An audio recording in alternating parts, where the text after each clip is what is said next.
What it, what it, what it Two. do? It's your boy Zach, It's your girl Zoe. and we will back with another episode of Sit This Coffee, Father Day edition. And I'm gonna kick it off with some questions. All right, question number one: if you go on any adventure with us in the world, where would you go and why? Any adventure? Yeah. An adventure. Okay. Mm, I would love for us to go hiking, like a hiking trip. I ain't talking about staying overnight. We're gonna go there early in the morning. We're gonna be done by afternoon because we ain't doing that there. My nerves be too bad. And then with this one right here and that one right there, a bug come across, we gotta deal with screaming and running and all that extra. And my anxiety level gonna go woof. So I would like to go hiking. I would like for us to go hit a mountain trail or hiking trail or something one day, and but we all need to be in shape to do that. Okay, question number two. What's the biggest lesson you have learned on the football field that you would try to teach us at home? That's awesome. That's an awesome question. Um, I always say football is related to life in every aspect. Um, I got two off top of my head. The ability to be down at one moment and then put in the effort and the intensity that's needed to come back and win. Not just come back and tie the game or nothing. In football, you have the ability to be down by 50 points. And if you put your mind to it and you do it the proper way, you can end up winning by 50 points. So that's one of the things that I like to relate to life. And then the game of inches. You'll hear a lot of coaches say that football is a game of inches. So is life. Life is a game of instances.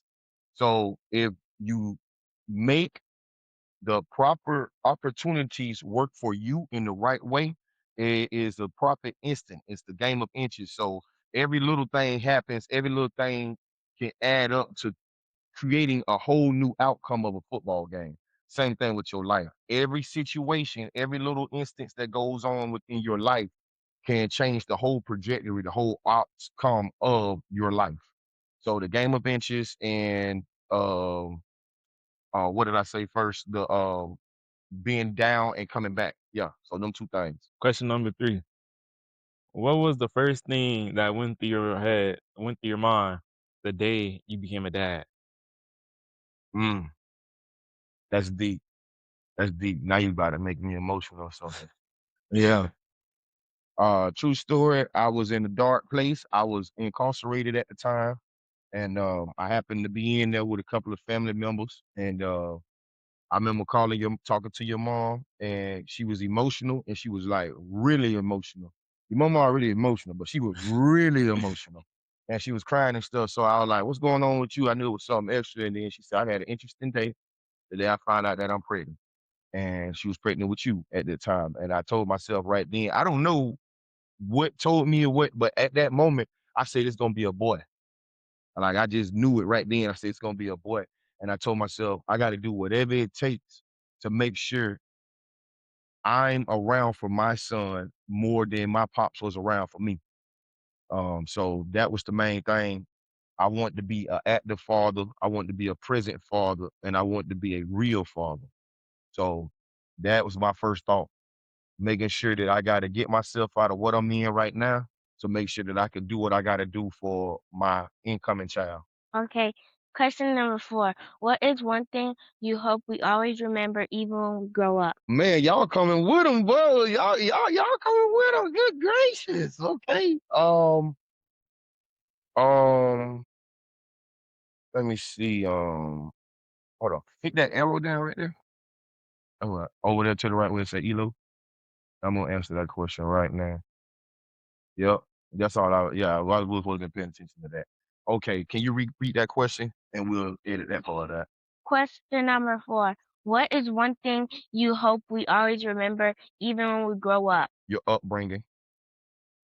I hope that y'all remember no matter where y'all go in life, to understand the loving and caring household that y'all come from. To understand that y'all was raised in the house with both parents and we both loved y'all and we both wanted the best for y'all. And that was to be able to live life at your own terms. No matter if it was through sports, if it was through art, if it was through dance, however it was, we want y'all to be able to live life at y'all own terms.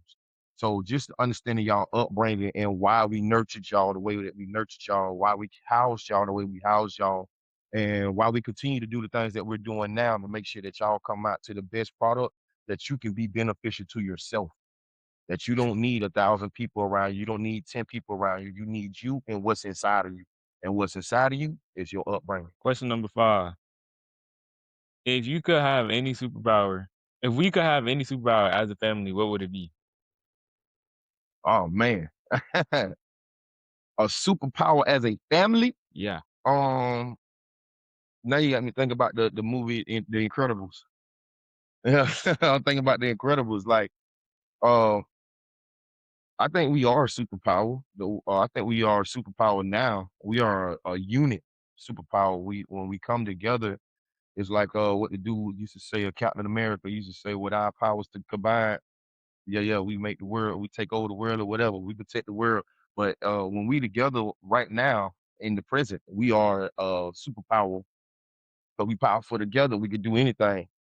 But I would say I would prefer each one of us to have and possess our own individual superpowers so that it can combine together to make something great.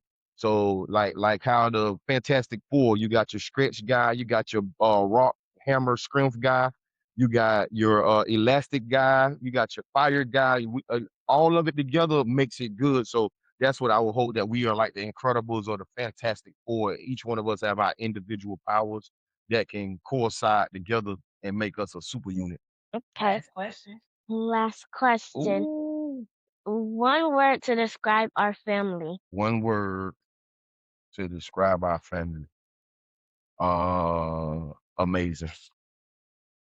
I'm gonna say amazing. You got another one? Nah. Okay. So I got a question for the both of y'all. Yeah. I'm gonna start with the little one first. When you think of me as a father, what comes to mind? Um, incredible. Incredible? Okay. All right. When you think of me as a father, what comes to mind? Peace and protection. Awesome. I like that. I like those answers. And I just want both of y'all to know that you guys are more than the best kids. You guys are my everything. My whole reason for existing is y'all too, plus your mom. And I want y'all to continue to subscribe. I am proud of y'all. You ended your year with a 3.0 GPA. And if they was doing GPA, yeah.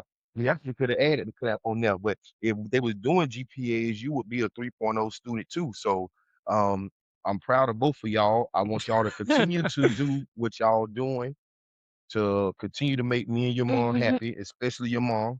Um, I want you to understand that this is all a part of the journey, the injury, and everything that is given to us is given to us through God. So He gave us this for a reason, and you're gonna continue to knock this down. Yes, sir. And I want you to know that whatever you want to do in life, you can do. You just have to put your mind to it and stay strong, and don't be listening to outside noise. You have to deal with you. Only you is an inside job. You can make you be what you want to be. Okay. Mhm. Hey, and with that said, we done been here rocking for well. We only been here for a couple minutes. I can talk to y'all real fast. I want to talk to y'all on this Father's Day, man. But really, this was a blessing to do. They came to me with this after they decked me out with all this good gear and stuff. I got new pictures and stuff that y'all will be seeing soon. The wifey set me up. I got me a Versace robe. Y'all gonna get this episode with this Versace robe. Yeah. Man, we got a lot in tune, man. And I just want to, hey, I'm thankful for everybody that's in this house with me, but I'm thankful for everybody who's also tuning in on YouTube, on Apple Podcasts, on Spotify Podcasts, all the places that Sip This Coffee make it to, man. When I make those clips on Instagram and on Facebook, all the interaction that I'm getting. Shout out to everybody who showed me love yesterday on my birthday, bro. It was nothing but peace and blessings, and I liked it, man. Like I said, man, sometimes people need to be celebrated, especially while they still alive, that they can see and smell their flowers. So I'm thankful for everybody out there. I'm thankful for everybody around me. And what we always say on this coffee, man, put a smile on your face so you can put a smile on somebody else's face, and we can make the world a better place. And with that being said, we do One one finger, finger, two two Two finger. finger. finger. Peace. You know, yeah, it ain't no girl.